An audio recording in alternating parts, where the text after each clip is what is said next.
Hi everyone, welcome to day one of our sew along for the Sunshine Crossbody bag. This is the original size, and I'll go over a few things about the bag first, and then I'll show you everything that you'll need to make it, and then we will go over some specifics for cutting it out, which is today's task. So today you'll want to do all of your cutting and interfacing. So the bag has a zipper on the front, a zipper pocket on the front, and then it has a large zipper pocket in here, and then a smaller inner pocket on the inside. It has foam on each side, so it has really good structure. And then it has a crossbody strap. You can attach your crossbody strap either here on the sides, or you can do it from the top here. I'll show you another one just for a few options. This one is a 70% size, and you can see it's actually a lot smaller than the original, even at 70%, but it's great for my daughter. She's 6. But it has, you know, again, the little pocket. It doesn't go down as far because it's at 70%, but it's still really cute for if you want to hold fewer things or if it's for a child. It's constructed the same way, but on this one I used the Decovil light rather than the foam, just so it wasn't so thick. And you can do that on your large one if you'd rather use Decovil, if you don't like foam or if your machine fights with foam. The Decovil is a good alternative for that. This one I attached the rectangle rings at the top, so you could see how that looks. I haven't had a chance to put the strap on yet, but that's what it looks like with the rectangle rings on the top. They're on opposite sides. Let me go over my fabrics real quick. This middle fabric and this one are from Royal Pixie Custom Fabric. The inside, see this beautiful purple, and this that looks like stars. These are both fabrics from Fandia Fabrics. And then this lovely cork.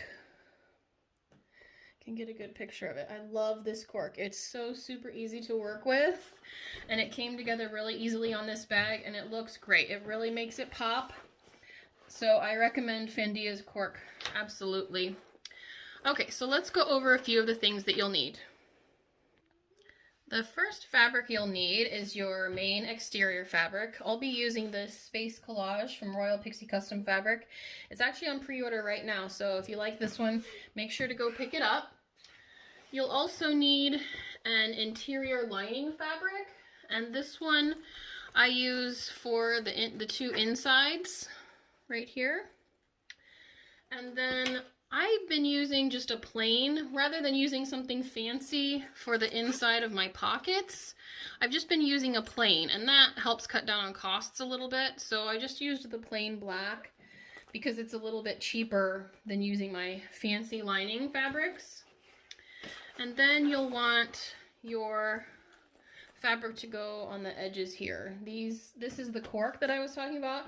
I love this cork, so I'm going to use this again on this bag coming up.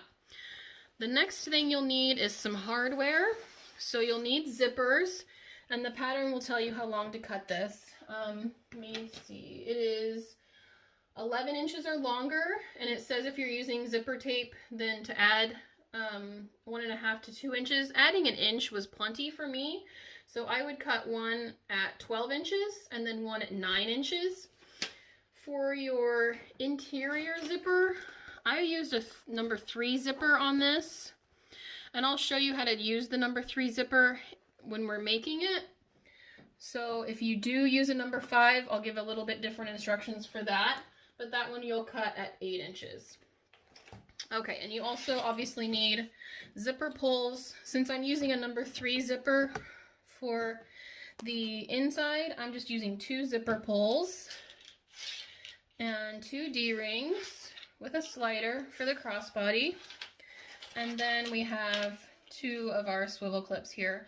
All of this hardware is from Fandia Fabrics. It's all gorgeous. I love these matte rainbow hardware. They all look so different. You can see how this one's kind of purple and this one's a little bit green. It's really neat how you can mix and match and they still look good together. So this is the hardware that I'll be using.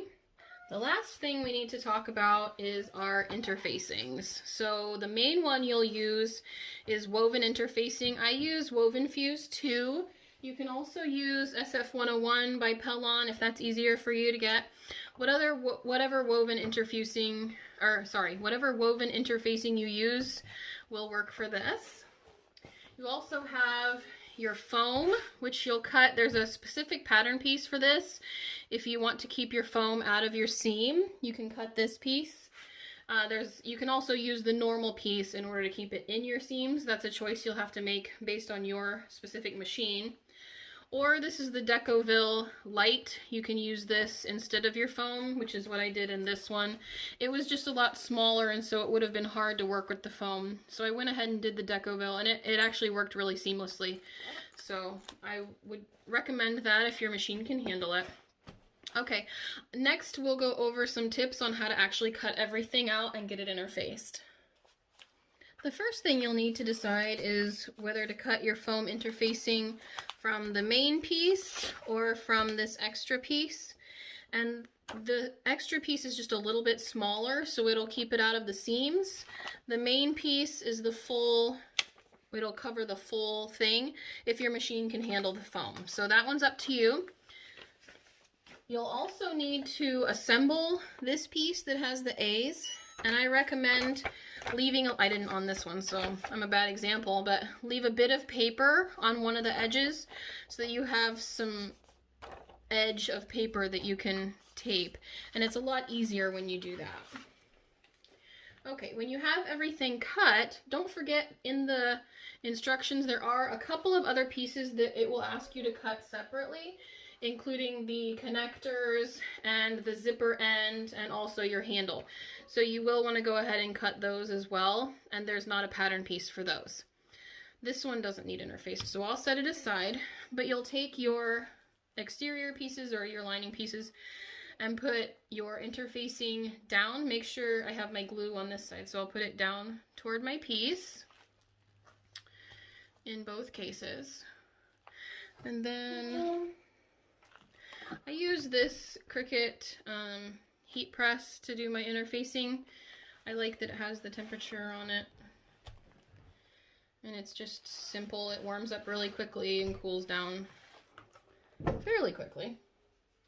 So, well, that one I didn't get applied. So make sure you test it a little bit.